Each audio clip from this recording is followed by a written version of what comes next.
Welcome back to my channel. आज हमारा lecture 3 है IUPAC नोमेनक्लेचर का। ये जो वीडियो है ये जेईई, नीट, MST, CT इन सभी एस्पायरेंट्स के लिए बहुत यूज़फुल होने वाला है, तो इसे ध्यान से देखिएगा। आज हम देखने वाले हैं वर्ड रूट क्या होता है। इसके पहले के वीडियो में हमने देखा था कि प्रीफिक्स क्या होते हैं, उसके टाइप्स और उसके एग्जाम्पल्स। आज हम देखने वाले हैं कि वर्ड रूट क्या होता है।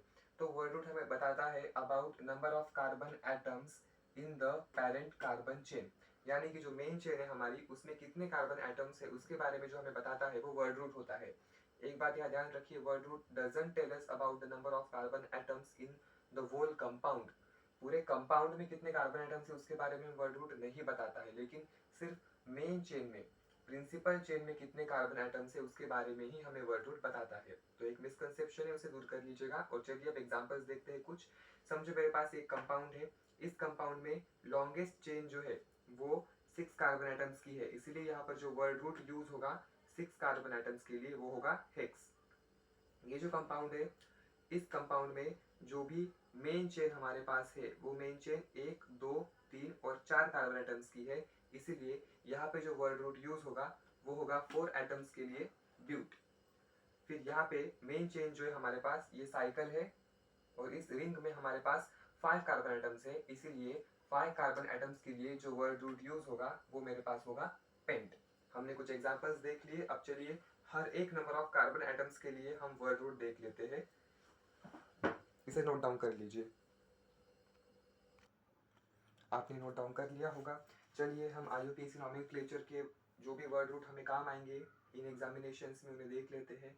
तो यहाँ पर मैंने इस कॉलम में मैंने नंबर ऑफ कार्बन एटम्स लिखे हैं कि मेन चेन में कितने कार्बन एटम्स होंगे, और उन कार्बन एटम्स होने पर हमें वर्ड रूट कौन सा यूज करना है वो भी मैंने लिख के रखा है। तो अगर मेरे पास एक कार्बन होता है तो हम मिथ यूज करते हैं, जैसे कि CH4, मीथेन, बायोगैस या फिर मार्श गैस जिसे हम बोलते हैं, उसमें एक कार्बन है इसलिए हम उसे मीथेन बोलते हैं, ठीक है।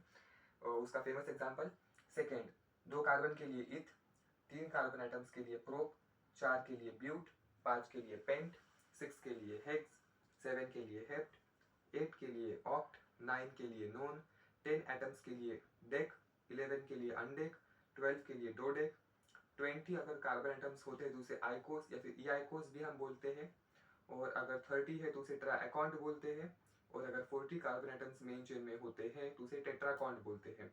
हालांकि ये 20, 30 और 40 वाले एग्जामिनेशन में नहीं पूछे जाते, लेकिन जस्ट एज MCQ पूछे जा सकते हैं, इसीलिए हमने उसे लिख के रखा है। तो बस इतना ही था वर्ड रूट के बारे में। अगले वीडियो में हम बात करेंगे सफिक्स 1 और सफिक्स 2 यानी primary suffix and secondary suffix होते क्या है इसके बारे में। तब तक के लिए thank you so much, bye bye. Like, share and subscribe जरूर कीजिएगा। आपका एक लाइक बहुत मैटर करता है, हमें इंस्पायर करता है ऐसे ही वीडियोस बनाने के लिए। Till then, bye bye and thank you so much for watching this video.